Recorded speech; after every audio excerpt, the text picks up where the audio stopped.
everyone, Namaskar. This is Neha Singh, your online economics teacher. Today we will talk about the three-dimensional approach which has been taken by the government of India to deal with the poverty. Basically, this three-dimensional approach is based on the growth, providing the special services for the elevation, and the third one is to providing the at least the basic amenities to those who are dealing for this poverty and all. Okay, the first one is that growth approach is basically increasing in the per capita income as well as reduction in the population.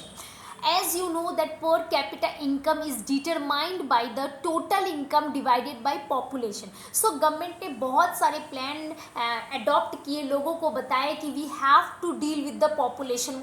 हमें population कम करना होगा, हमें अपने family members को कम करना होगा, हमें पॉपुलेशन पे नियंत्रण करना होगा, जिसकी वजह से ही हमारा पर कैपिटा इनकम इंक्रीज होगा. बिकॉज अगर हमें अपना पर कैपिटा इनकम इंक्रीज करना है तो हमें अपने टोटल इनकम को बढ़ाना है एज वेल एज पॉपुलेशन को रिड्यूस करना है. ये एक इन्वर्स रिलेशनशिप होता है आपका इनकम और पॉपुलेशन के बीच में.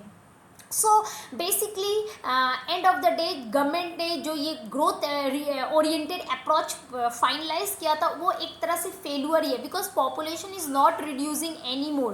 पॉपुलेशन अपने वे में ही है, पॉपुलेशन उसी हिसाब से चल रहा है, और इन लोगों का इनकम जो इंक्रीज करने का जो बातें हैं, due to number of people are increasing, definitely employment का प्रॉब्लम हो रहा है, एम्प्लॉयमेंट प्रॉब्लम हो रहा है. इवन बहुत सारे सेक्टर्स है जो क्लोज्ड हो रहे हैं, जिससे और ज़्यादा बेरोजगारी छा रही है. इसकी वजह से जो ग्रोथ ओरिएंटेड अप्रोच जो गवर्नमेंट का एक स्कीम था to deal with the poverty, it's a kind of a failure. Okay, the second one is providing the special elevation program for those who are suffering from the poverty. The first one is work for food. This special elevation of poverty is like 9 steps, 9 sub points है उसके.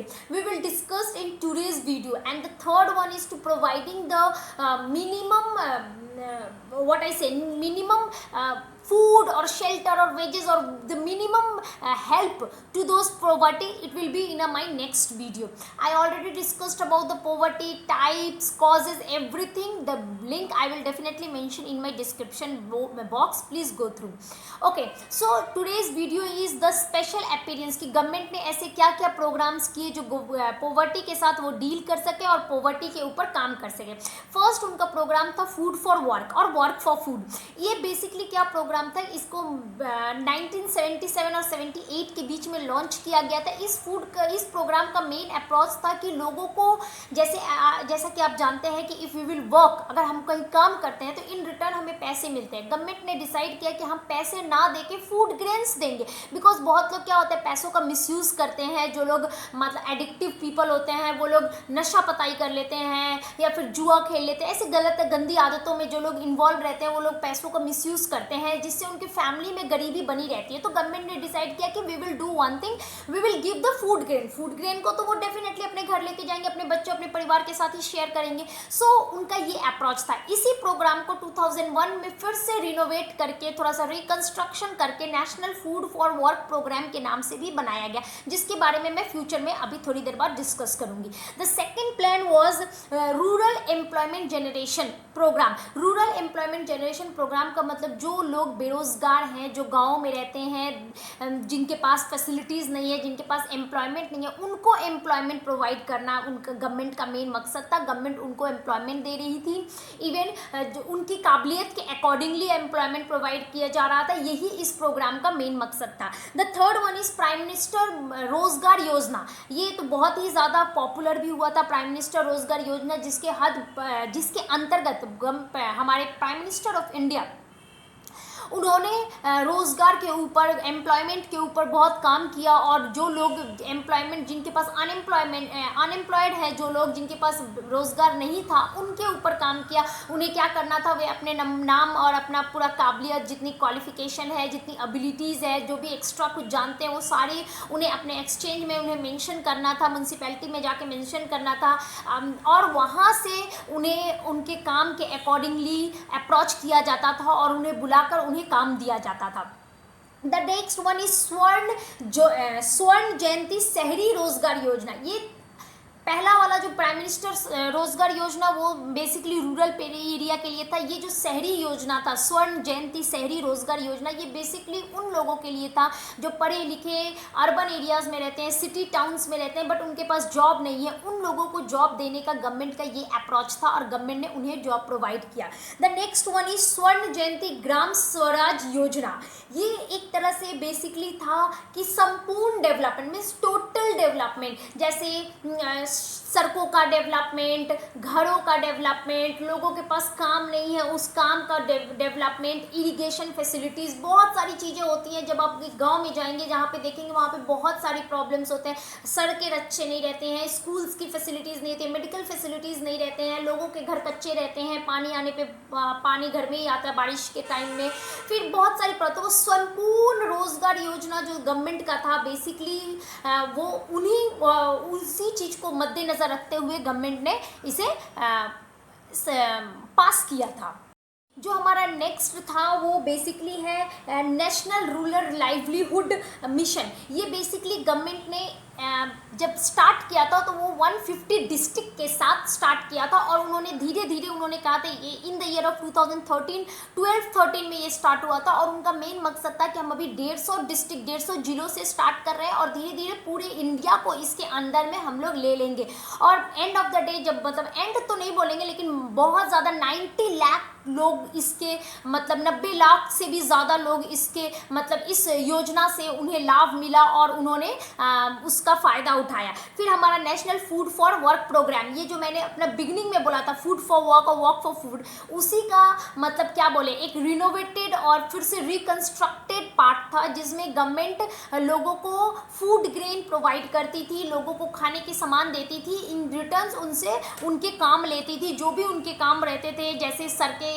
साफ करना, सड़कें बनाना, कच्चे घरे हैं उन्हें पक्के करना, तो इस तरह के मजदूरों वाले जो भी काम होते थे वो सारे काम करवाती थी। स्वच्छ भारत अभियान तो उस समय मतलब इनोवेट नहीं हुआ था इस नाम से, लेकिन भारत की स्वच्छता के लिए जो लोग इन्वॉल्व होते हैं, जो साफ सफाई करते हैं, नाले नुक्कड़ ये सब की, तो उन लोगों को वेजेस मनी के जगह पे उन्हें फूड ग्रेन प्रोवाइड करने का गवर्नमेंट का ये प्लान था। उसके बाद हमें संपूर्ण ग्रामीण रोजगार योजना, ये जो संपूर्ण ग्रामीण रोजगार योजना है ऐसे मैंने पहले भी बताया है, ये संपूर्ण ग्रामीण रोजगार के हेड में क्या आता था कि गवर्नमेंट उनको लाइवलीहुड प्रोवाइड कर रही है। गवर्नमेंट जो लोग के पास स्मॉल स्केल इंडस्ट्रीज है, जिसके पास मतलब हैंडीक्राफ्ट का है, कुम्हार लोग हैं जो मिट्टी के बर्तन बनाते हैं, इन लोगों के पास जो एबिलिटी था गवर्नमेंट ने उन्हें फाइनेंस करने का मतलब स्कीम बनाया कि ठीक है आप थोड़े पैसे लेके स्मॉल स्केल इंडस्ट्रीज स्टैब्लिश कीजिए और अपना खुद का बिजनेस कीजिए और उससे आप अर्न कीजिए और उससे अपना जीवन यापन कीजिए। ESI जो था वो EAS था, is like employment assurance scheme जिसको बोलते हैं, वो भी इसके साथ इन्वॉल्व हो गया था। उसके बाद हमारा last but not the least मनरेगा, जैसे Mahatma Gandhi national rural employment generated scheme और गारंटीड एक्ट 2005। ये क्या था कि गवर्नमेंट ये एक ऐसा मनरेगा एक ऐसा स्कीम था कि गवर्नमेंट ने डिसाइड किया कि एक विलेज एक गांव के हर फैमिली से कम एक बंदे को गवर्नमेंट रोजगार देगी, वो भी साल के 90 डेज। जैसे एक साल में 365 डेज होते हैं, आउट ऑफ 365 डेज गवर्नमेंट ने गारंटी दिया कि एटलीस्ट 90 डेज एक परिवार के एक मेंबर को वो काम जरूर देगी और गवर्नमेंट ने ये काम किया भी। ये एक बहुत ही सक्सेसफुल प्रोजेक्ट था गवर्नमेंट का। सो एज यू नो कि गवर्नमेंट ने बहुत सारे प्रोग्राम्स बनाए, बहुत सारे स्कीम्स प्लान, हर एक नया गवर्नमेंट आता है और नई सारी स्कीम्स बनाता है जिससे लोगों को फ़ायदे होते हैं, जो पॉवर्टी को डील कर सकता है। मैंने अभी आपसे 9 डिफरेंट पॉइंट्स के बारे में डिस्कस किया। फ्यूचर में जो गवर्नमेंट आएगा उन्होंने भी डेफिनेटली कुछ प्लान्स बनाएंगे। So up to this much I hope ये जो स्पेशल एलिवेशंस था जो गवर्नमेंट ने अडॉप्ट किया था to deal with the poverty आपको समझ में आया है। मिनिमम वेजेस और मिनिमम जो है प्रोवाइडिंग मिनिमम एमिनिटीज़, इसके ऊपर मैं एक अलग से सेपरेट वीडियो डेफिनेटली बनाऊंगी जिसमें बहुत नेक्स्ट जो प्रोग्राम्स है उसके बारे में डिस्कस करूंगी। हमारा करंट गवर्नमेंट ने क्या क्या प्रोग्राम्स schemes निकाले हैं for the dealing of the poverty and the people who are surviving with the necessities in our country, उसके बारे में भी मैं डिस्कस करूंगी. Till that, Neha Singh is saying goodbye to all of you. And listen, if you like my video, please subscribe my channel. I know you people are not subscribing. Please subscribe my channel. Thank you. Have a nice day. Namaskar.